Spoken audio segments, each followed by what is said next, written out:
Le niveau de volatilité que nous avons actuellement sur le marché est tout simplement impressionnant. En moins d'un seul mois, le Bitcoin a quitté de 57 000 $, il est monté jusqu'aux 70 000 $, il est redescendu jusqu'aux 49 500 $ avant actuellement de remonter vers les 57 000 $. On ne comprend pas ce qui se passe. Il y a beaucoup d'éléments qui justifient cette volatilité-là. Il est très important de les comprendre pour justement savoir comment se positionner. J'en suis sûr, j'en suis convaincu. Cette période ici fera beaucoup de millionnaires, mais également beaucoup de pauvres.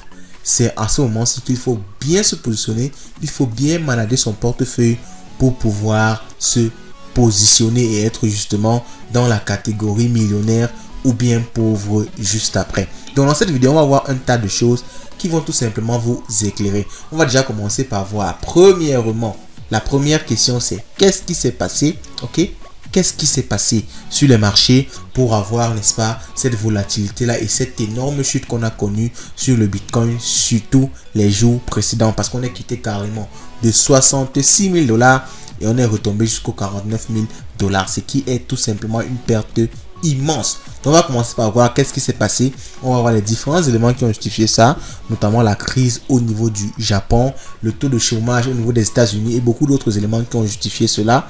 On va voir par la suite qu'est-ce qui se passe actuellement, parce que vous avez vu cette chute énorme là, ok, mais vous avez également vu cette remontée brutale, parce qu'on est remonté de 49 000 aux 57 000 $. Ça a l'air de rien du tout, mais ce sont des milliards, des milliers de milliards de dollars qui sont revenus dans l'écosystème.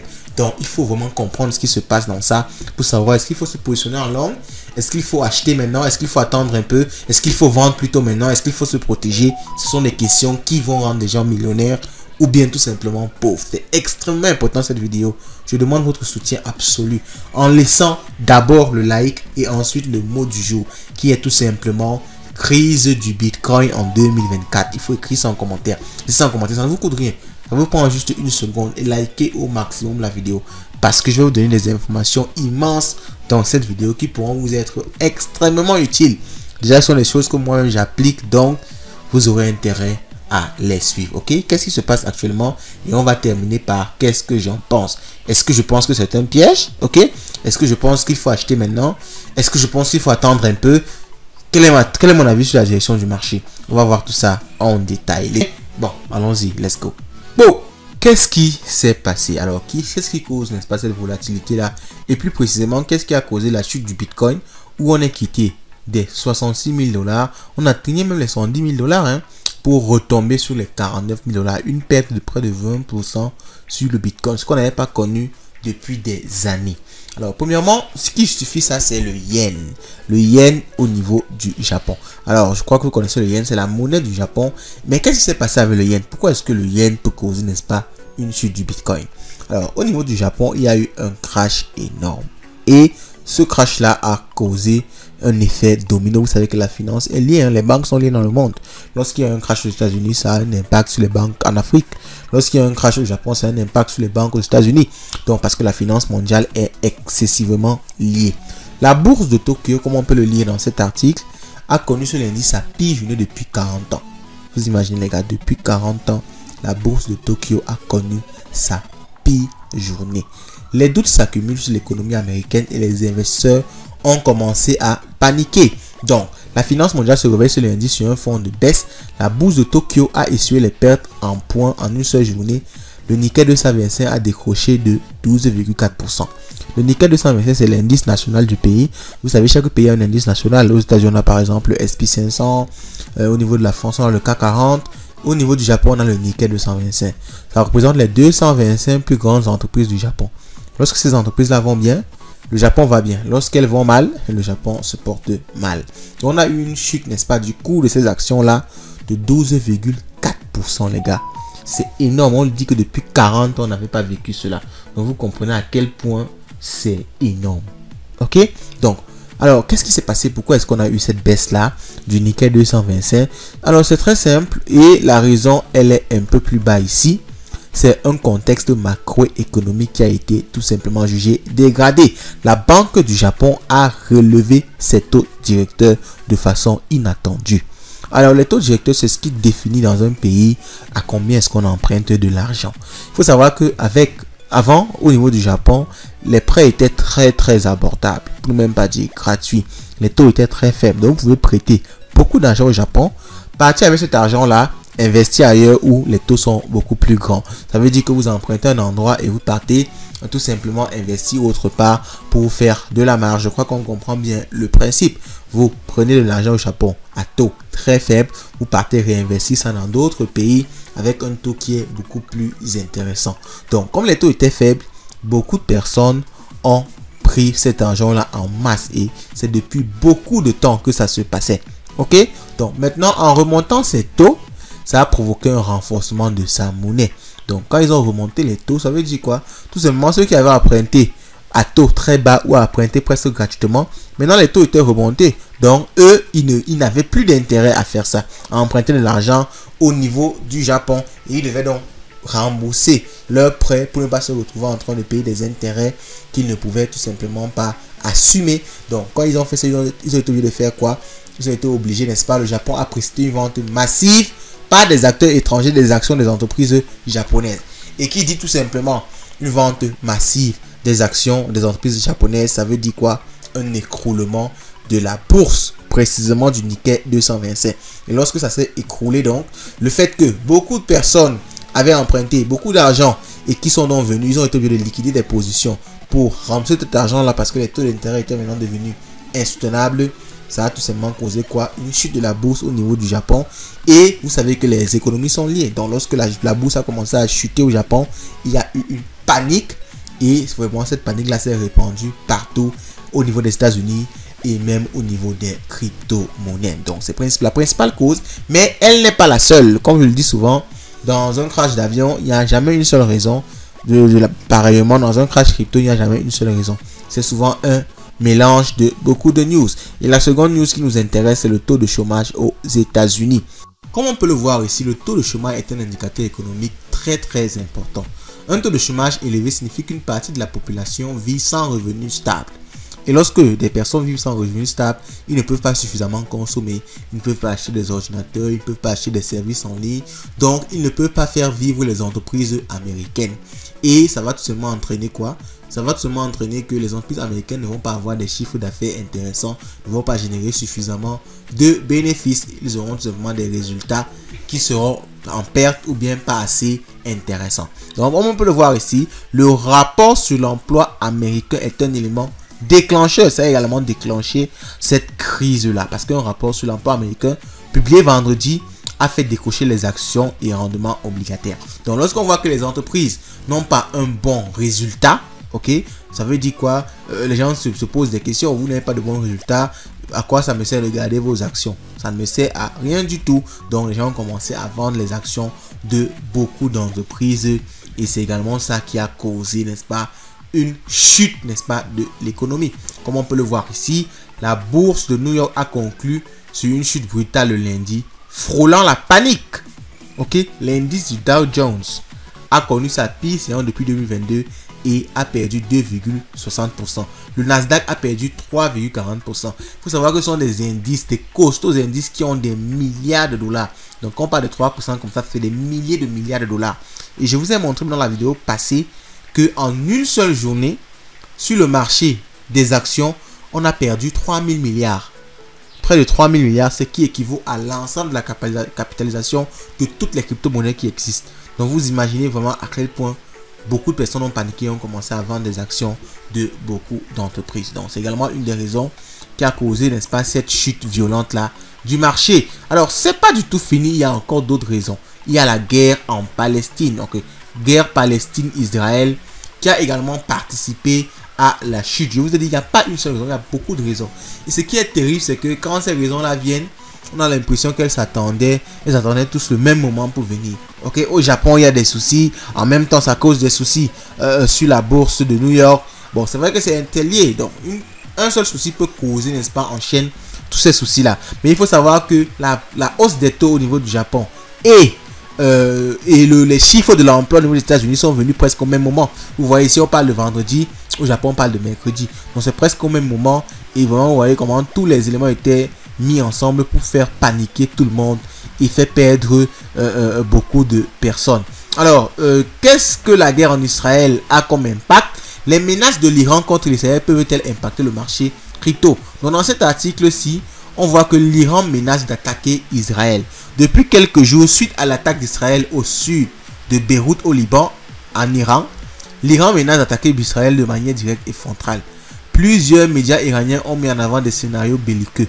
Il y a 2 jours, les médias iraniens expliquaient que dans quelques heures, le monde va connaître, ok, ils ont fait une erreur ici, des scénarios extraordinaires et des développements très importants.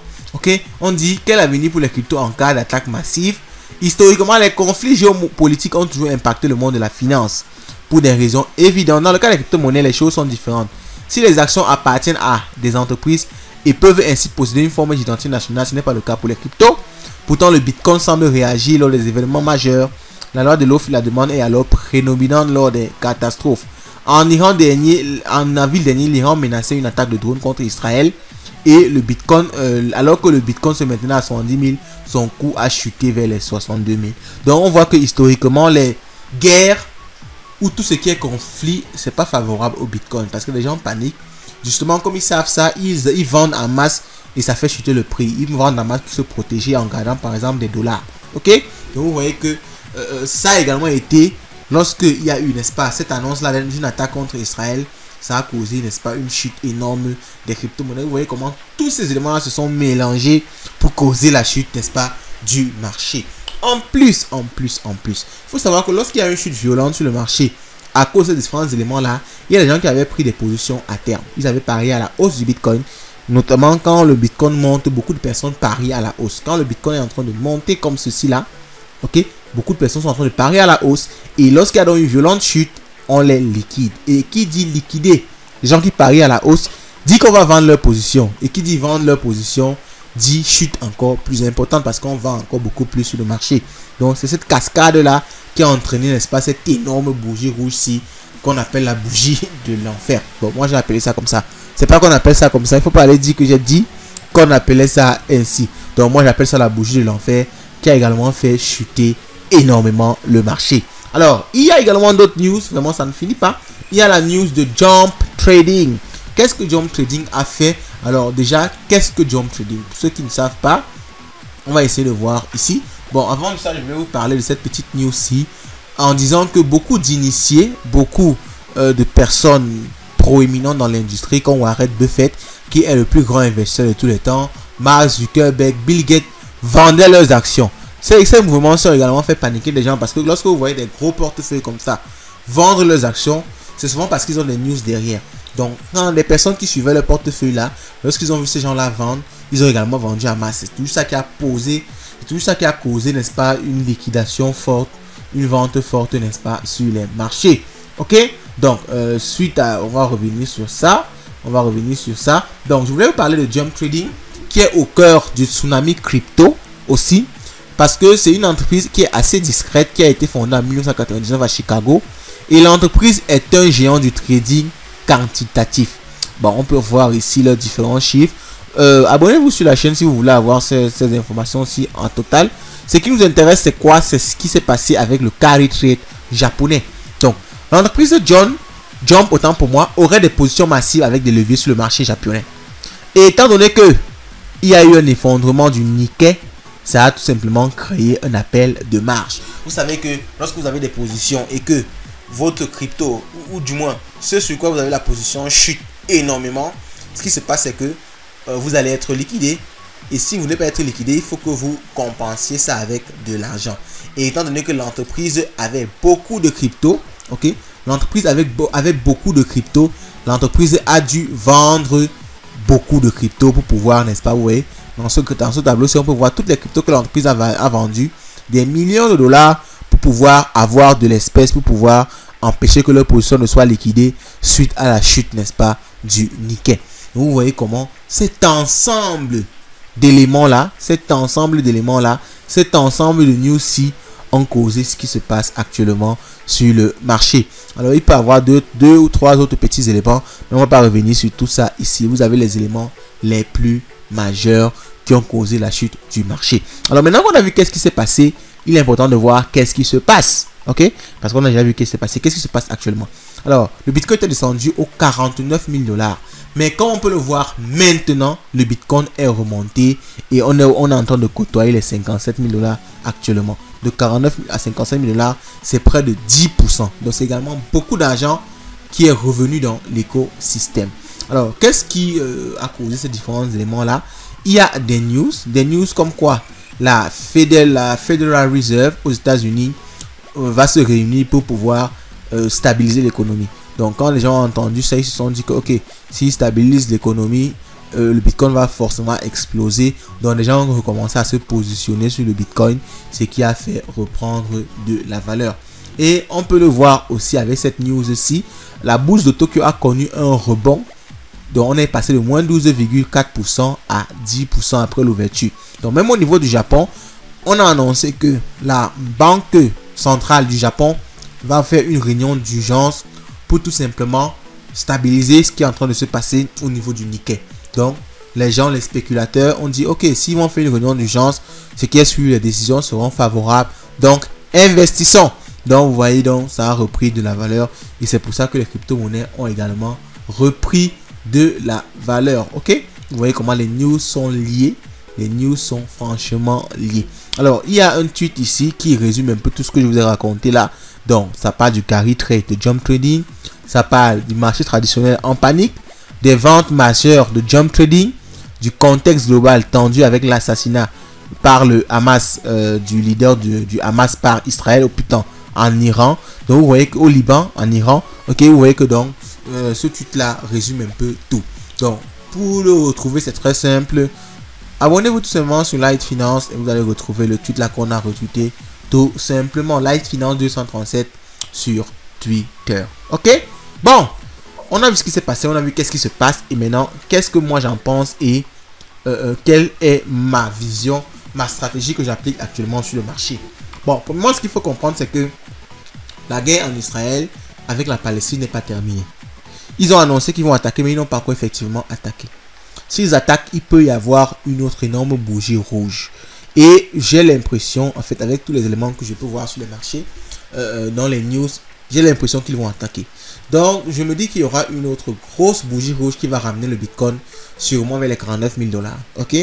Donc, en même temps, beaucoup de banques centrales ont annoncé faire un point, une réunion pour voir s'ils vont stabiliser l'économie. Mais les news de ce côté-là peuvent être mauvaises. Si elles sont mauvaises, ça va toujours pousser le marché plus bas. On peut aller même vers les 45 000 $ avec le Bitcoin ou même vers les 40 000 $. C'est possible.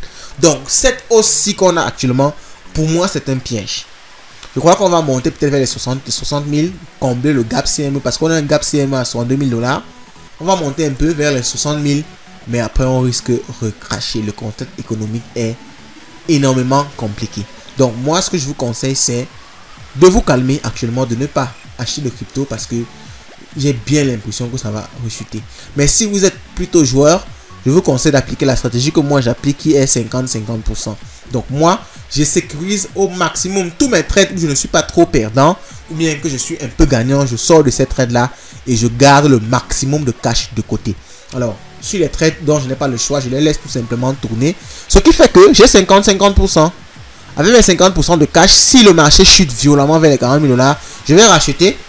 Et si le marché explose avec les positions que j'ai, je vais tout simplement bénéficier. Si je n'avais aucune position, moi je devais tout simplement prendre 50% de mon capital ou bien 30%, acheter quelques cryptos qui ont beaucoup chuté, les acheter et rester tranquille. Les 50 autres %, je les garde à côté. Sachant que s'il y a une violente crise, je pourrais rentrer en position avec les 50 $ là. Mais entrer en position totale avec ces 100% de capital, je ne crois pas que c'est une bonne idée. En tout cas, vous me dites aussi ce que vous pensez de ça en commentaire et on se dit à la prochaine.